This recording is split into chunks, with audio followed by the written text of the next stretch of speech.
Golden diamond light weight ఆభరణాలు వందల రకాల డిజైన్స్ ఏవైనా సరే ధర మాత్రం ఒకటే. వెగా జ్యువెలర్స్, వెళ్ళలేని వైభోగం, తరుగులేని నమ్మకం. ఏంటి రాష్ట్రీయ రైఫిల్స్ అంటే ఏంటండి అసలుకి? ఇప్పుడు 1990లో ఎప్పుడైతే కాశ్మీరీ పండిట్స్ అందరూ వెళ్ళిపోయారో, పలాయనం చేశారో మన కాశ్మీర్ వ్యాలీ నుంచి. ఓకే. ఆ తర్వాత అక్కడ టెర్రరిజం బాగా పెరిగిపోయింది. ఆ టైంలో నేను మీకు ఒక విషయం చెప్తాను. కాశ్మీరీస్‌ది ఒక ట్రెడిషనల్ డ్రెస్ ఒకటి ఉంటుంది వింటర్స్‌లో వేసుకునేది. దాన్ని ఫేర్ అని అంటాం. ఇప్పుడు మీ కుర్తా ఉంది కదా, ఈ కుర్తానే ఇంకా కొద్దిగా లాంగ్‌గా ఉంటుంది. దాన్ని వూల్‌తో తయారు చేస్తారు. ఓకే. ఇప్పుడు వింటర్స్‌లో ఏమవుతుంది, కాశ్మీర్ లాంటి ప్లేస్‌లో మనకి మంచు ఎక్కువ పడుతుంది. సో లోకల్స్ ఏం చేస్తారంటే ఒక బుట్ట ఉంటుంది. ఒక బుట్ట తయారు చేసుకుంటారు. కాంగడి అంటారు దాన్ని. అందులో బొగ్గులు నింపుకొని వాళ్ళు 2 చేతులు ఆ కుర్తా లోపల పెట్టుకొని, అది కొద్దిగా లూజ్‌గా ఉంటుంది. సో లోపల ఇలా కాంగడి పట్టుకొని తిరుగుతారు బయటికెళ్ళేటప్పుడు. కొద్దిగా వేడి అంటే హీటర్ లాగా అది. సో 1990స్‌లో ఈ కాశ్మీరీ పండిత్ ఎక్సోడస్ అయిపోయిన తర్వాత కాశ్మీర్ వ్యాలీలో వెపన్స్ ఎంత ఓపెన్‌గా తిరిగేవి అంటే, కాంగడి బదులు టెర్రరిస్టులు AK-47 పెట్టుకొని తిరిగేవాళ్ళు. టెర్రరిస్టులు. ఓకే. AK-47 అలాగా ఆ ఫేరన్ లోపల పెట్టుకొని తిరిగేవాళ్ళు. ఓకే. ఎక్కడన్నా ఆర్మీ వాళ్ళు కనపడినా, ఎక్కడన్నా సివిలియన్స్ కనపడినా గానీ వాళ్ళు అటాక్ చేయాలంటే వాళ్ళు ఏం చేసేవాళ్ళు, జస్ట్ వాళ్ళ కుర్తా ఇలా పైకనేవాళ్ళు, కింద ఆల్రెడీ AK-47 ఉంది. సో అలాంటి సిట్యుయేషన్‌లో ఆర్మీ అనేది సివిల్ లైఫ్‌లోకి ఎప్పుడొస్తుంది? మామూలుగా ఆర్మీ పనేంటి? బోర్డర్స్‌ని మీరు సంరక్షించుకోవడం ఆర్మీ యొక్క పని. అలాంటి ఆర్మీ మీకు సివిల్ స్ట్రీట్స్‌లో ఎప్పుడు కనపడుతది అంటే, ఫస్ట్ పోలీస్ ఫెయిల్ అయిందనుకోండి. పోలీస్ ఫెయిల్ అయిన తర్వాత ఎవరిని పిలుస్తాం మనం? సెంట్రల్ పోలీస్ ఫోర్సెస్‌ని పిలుస్తాం. లైక్ CRPF వీళ్ళని పిలుస్తాం మనం. CRPF అంటే ఏంటి? Central reserve police force. State police ఎప్పుడైతే ఫెయిల్ అవుతదో అప్పుడు CRPF వస్తది. ఎప్పుడైతే CRPF కూడా ఫెయిల్ అవుతదో, అంటే సెంట్రల్ పోలీస్ ఫోర్సెస్ కూడా ఎప్పుడైతే ఫెయిల్ అవుతాయో, ఎప్పుడైతే వాళ్ళు ఇలాంటి సిట్యుయేషన్‌ని కంటైన్ చేయలేకపోతారో, then army comes in. So అలాంటి టైంలో Indian government and Indian army ఏమనుకుంది అంటే, కాశ్మీర్‌లో మనకి ఒక స్ట్రాంగ్ ఫోర్స్ కావాలి. Which only fights against terrorism. వాళ్ళకి ఇంకా ఏం పని లేదు. వాళ్ళ ఉదయం లేచిన దగ్గర నుంచి రాత్రి పడుకునే వరకు, మళ్ళా రాత్రి మీరు హంటింగ్ మొదలు పెడితే తెల్లవారుజాము వరకు ఒకటే పని. ఆ రాష్ట్రీయ రైఫిల్స్ ఏంటి అంటే, అప్పుడొచ్చిన battalions. Purely for anti terrorism and anti infiltration operations. Okay. Anti infiltration అంటే ఏంటి అంటే, మనకి ఎక్కడైతే కాశ్మీర్‌లో మనం బోర్డర్ చూసుకుంటే అది ఇంటర్నేషనల్ బోర్డర్ కాదు. దాన్ని మనం LOC అంటాం. LOC అంటే line of control. So line of కంట్రోల్‌ని దాటి ఎవరైతే టెర్రరిస్ట్ పాకిస్తాన్ నుంచి కాశ్మీర్‌లోకి ఎంటర్ అవుతున్నారో, వాళ్ళని చంపడం కోసం, ఎవరైతే జనాలు కాశ్మీర్‌లో పుట్టి పెరిగినా గానీ వాళ్ళు పాకిస్తాన్‌లోకి ఎళ్ళిపోయి టెర్రరిస్ట్ లాగా మారిపోతుంటే వాళ్ళని చంపడం కోసం పుట్టిన బెటాలియన్సే Rashtriya Rifles battalions. Okay. So Rashtriya Rifles for the last 35 years what it has done is it just cleaned Kashmir from terrorism. కాశ్మీర్‌లో ఎక్కడ ఏ అటాక్ జరిగినా మీకు అందరికన్నా ఫస్ట్ కనపడేది రాష్ట్రీయ రైఫిల్స్. అవును. వాళ్ళ పని ఏంటి అంటే, మా పని ఉదయం లేచిన దగ్గర నుంచి మళ్ళా పడుకునే వరకు ఇట్స్ జస్ట్ హంటింగ్ టెర్రరిస్ట్స్. మాకు దానికన్నా వేరే పనే ఉండదు. ఎందుకంటే మీరన్నట్లుగా మిలిటరీ, ఆర్మీ అంటే ఎమర్జెన్సీ సిట్యుయేషన్‌లో చాలా వరకు మనం రీసెంట్‌గా చూసుకుంటే వైనాడ్‌లో కూడా వైనాడ్ చూసాం. ఫ్లడ్స్‌లో ఆ బ్రిడ్జి అనేది అవును. 48 అవర్స్‌లోనే అవును. దాన్ని బిల్డ్ చేసి నేను అక్కడికి లైవ్ చేయటానికెళ్ళాను. Oh my God! వాళ్ళ గొప్పతనం, వాళ్ళ డెడికేషన్, వాళ్ళ హార్డ్ వర్క్ ఆ రోజు కళ్ళతో చూసాను సార్ నేను. నేను మీకు ఒక ఇంట్రెస్టింగ్ విషయం చెప్తాను. నేను ఎప్పుడైతే నా ట్రైనింగ్ అయిపోయిందో, నేను చెప్పాను కదా ఇందాక మీకు, ప్రతి ఒక్కళ్ళకి వాళ్ళ రెజిమెంట్స్ చూస్ చేసుకోవడానికి వాళ్ళకి 3 ఆప్షన్స్ ఇవ్వాల్సొస్తుంది. ఓకే. నాకు పేరెంట్ రెజిమెంట్ అంటే నా పేరెంట్ యూనిట్ ఏదైతే ఉందో అది 53 ఇంజినీర్ రెజిమెంట్. బేసిక్‌గా what is engineer regiment Indian ఆర్మీలో. నేను అందరికీ ఒక విషయం చెప్పేది ఏంటి అంటే, ఎస్పెషల్లీ మన స్టేట్‌లో ఎక్కువ మందికి ఎవరికైతే ఆర్మీ గురించి ఎవరికి తెలీదు కాబట్టి నేను మీకు చెప్తుంది ఏంటి అంటే, మీరు బీటెక్ చేస్తే it's not necessary that you have to only work for corporate. ఆర్మీలో గూడా మీ టెక్నికల్ స్కిల్స్ అనేవి చాలా ఇంపార్టెంట్. ఆర్మీలో గూడా మీకు ఇంజినీర్స్ ఉంటారు. అన్ని రకాల ఇంజినీర్స్ ఉంటారు. ఇప్పుడు మొన్న బ్రిడ్జ్ కట్టారు. ఆ బ్రిడ్జ్ కట్టాలి అంటే మీకెలా కనపడతది? మీకు ఉట్టి స్ట్రెంత్ కనపడతది. మీకు సివిల్ ఇంజినీర్స్ కావాలి. మాకేం కనపడతది? ఒక సివిల్ ఇంజినీర్ ఎవరైతే ఆర్మీలో ఉన్నారో, హి ఈజ్ ఆల్సో ఎ కాంబటెంట్. యూనిఫార్మ్‌లోనే ఉంటారు. అదొక స్కిల్. ఎలాగా అంటే ఫస్ట్ మనం గ్యాప్ మెజర్ చేస్తాం. ఎంత గ్యాప్ ఉంది? ఎంత బ్రిడ్జ్ కట్టాలి? ఓకే. దానికి కాలిక్యులేషన్స్ ఉంటాయి. ఆ తర్వాత బ్రిడ్జ్ అనేది మీకు దాని కాంపోనెంట్స్‌లో వస్తాయి. చిన్న చిన్న కాంపోనెంట్స్‌లో వస్తే దాన్ని మీరు కట్టుకుంటూ వెళ్తారు. ఓకే. దానికి మీకు లోడ్ కావాలి. So you have to first calculate. ఎందుకంటే ఆర్మీ చేసే ప్రతి పనికి ఒక టైమ్ లిమిట్ ఉంటుంది. ఇంత టైంలో మీరు కంప్లీట్ చేయాలి అని చెప్పి. సో మీరు ఎక్కడి నుంచి కాలిక్యులేషన్ స్టార్ట్ చేస్తారు అంటే, ఒక్కొక్క ప్యానెల్ బరువు ఎంతుంది? ఒక ట్రక్‌లో ఎన్ని ప్యానెల్స్ వస్తాయి? మనకి ఎన్ని ట్రక్‌లో ఎన్ని ప్యానెల్స్ కావాలి? ఆ ట్రక్స్ అన్నీ ఎంత దూరం నుంచి రావాలి? దానికి ఎంత టైం పడుతుంది? ఈ లాజిస్టిక్స్ అన్నీ మనం సెట్ చేసుకుంటాం ఫస్ట్. ఈ లాజిస్టికల్ ఒకవైపు పక్కన పెడితే దాని తర్వాత మీరు ఏం చేస్తారు, ఆ వచ్చిన కాంపోనెంట్స్ అన్నిటిని మనం కట్టుకొని దాన్ని పట్టుకొని దాంతో మనం బ్రిడ్జ్ ఎలా కడుతున్నాం. ఇక్కడ మీకు టెక్నికల్ మైండ్ సెట్ అనేది మీకు ఉపయోగపడుతుంది.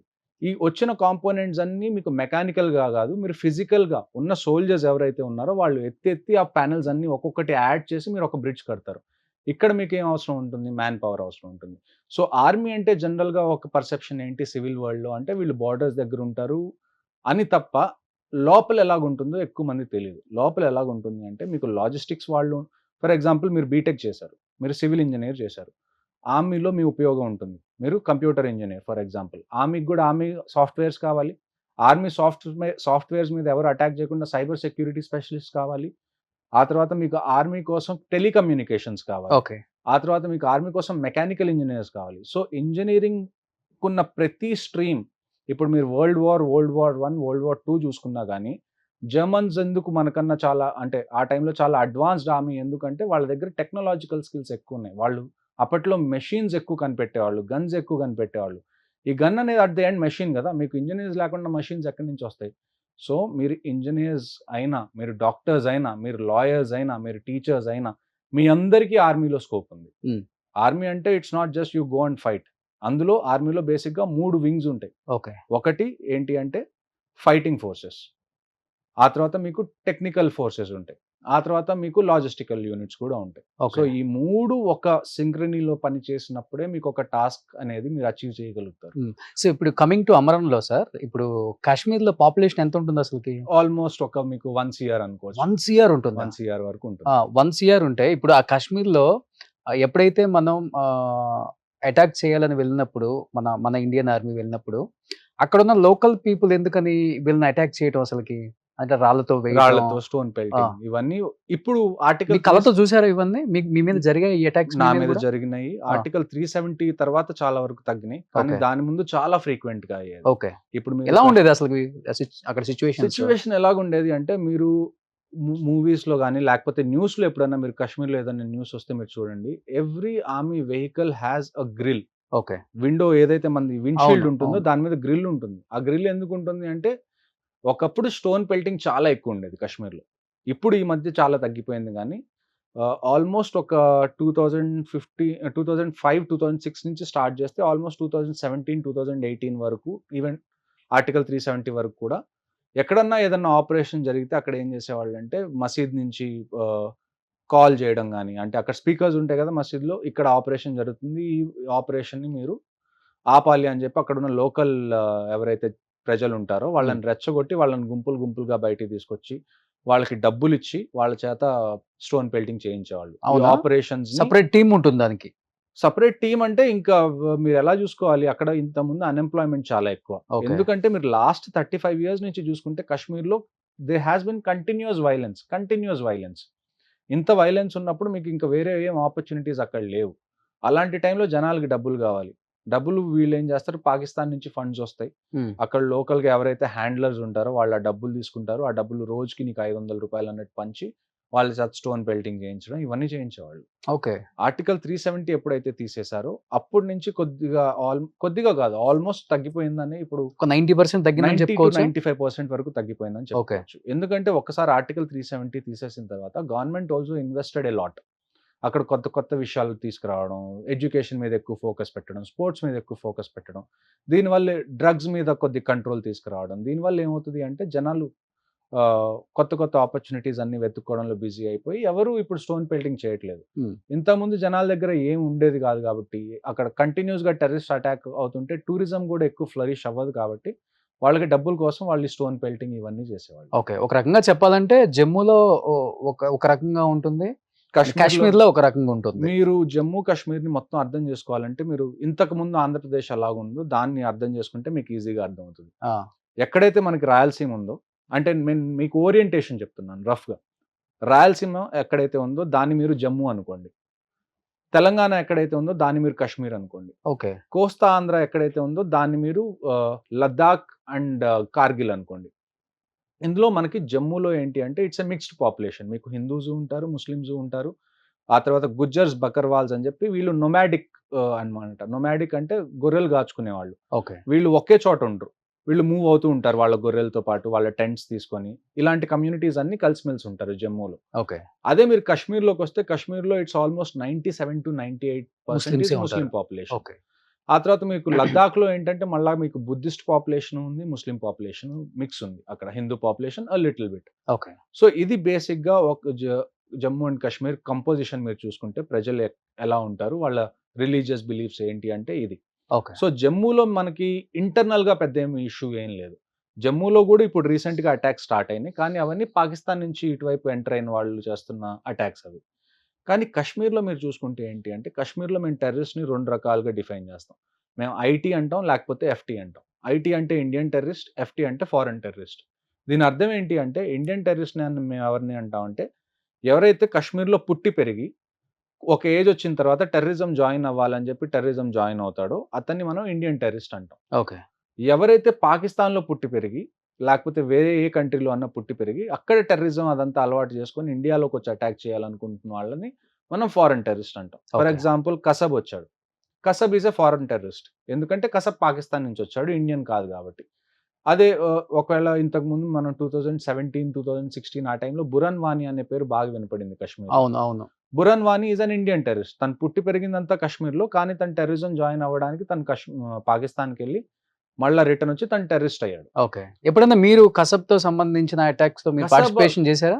కసబ్ అనేది చాలా ముందు విషయం అండి. ఒక అప్పట్లోనే పాపని గన్‌తో షూట్ చేసాడు గదా! చాలా మందిని షూట్ చేశాడు కసబ్. బాంబేలో అనుకుంటా. అది కసబ్‌ది జరిగినప్పుడు 26/11 జరిగినప్పుడు నేను ఆ! కాలేజ్‌లో ఉన్నాను. 26/11 నేను ఫస్ట్ కాలేజ్‌లో ఉన్నాను. దాని తర్వాత ఆమె నేను థైకో ఆమె ఎక్కడో తగిలింది అది.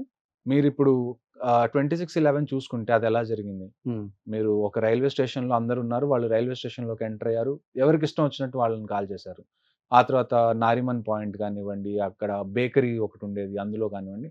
అంటే టెర్రరిస్ట్ పబ్లిక్ ఏంటంటే ఫైర్ చేసినప్పుడు ఎవరికి ఏది తగులుతది, ఎయిమ్ చేసి ఫైర్ చేయరు. హ్మ్. ఇలాంటి పబ్లిక్ స్పేసెస్‌లో ఏదన్నా అల్లకల్లోలం చేయాలంటే కళ్ళు మూసుకొని వాళ్ళు ఫైర్ చేసినా గాని ఎవరికో ఒకళ్ళకి తగులుతది పబ్లిక్ స్పేస్ కాబట్టి. సో, అలాగా ఆ ఒక్క పాపే కాదు చాలా మంది చాలా కోల్పోయారు. చాలా మంది చనిపోయారు గూడా. చాలా మందికి చాలా ఇంజ్యూరీస్ అయినాయి. Bullet injuries. Even Taj hotel మొత్తం అక్కడ గూడా చాలా మంది ఇంజ్యూర్ అవును. అయ్యారు. అవును. మన మేజర్ సందీప్ ఉన్నికృష్ణన్ గారు ఆయన గూడా అందులోనే చనిపోయారు. అవును. సో, అది 26/11 ఈవెన్ ఆ అమ్మాయికి కూడా గవర్నమెంట్ ఒక 10 లాక్స్ ఏదో హ్మ్. ఎడ్యుకేషన్‌కి ఒక ఫ్రీగా ఇల్లు గూడా ఇస్తానని చెప్పింది హ్మ్. అనుకుంటా అప్పుడు. ఇచ్చిందో ఇవ్వలేదో గానీ. ప్రామిసెస్ అనేవి పొలిటీషియన్స్ చేస్తూ ఉంటారు. అది మరి పొలిటీషియన్సే చూడాలి వాళ్ళు ఆ ప్రామిసెస్ ఎంత ఓకే. ఫుల్‌ఫిల్ చేస్తున్నారన్నది. హ్మ్. ఓకే. ఇప్పుడు కాశ్మీర్‌లో 1 క్రోర్ పాపులేషన్ గదా!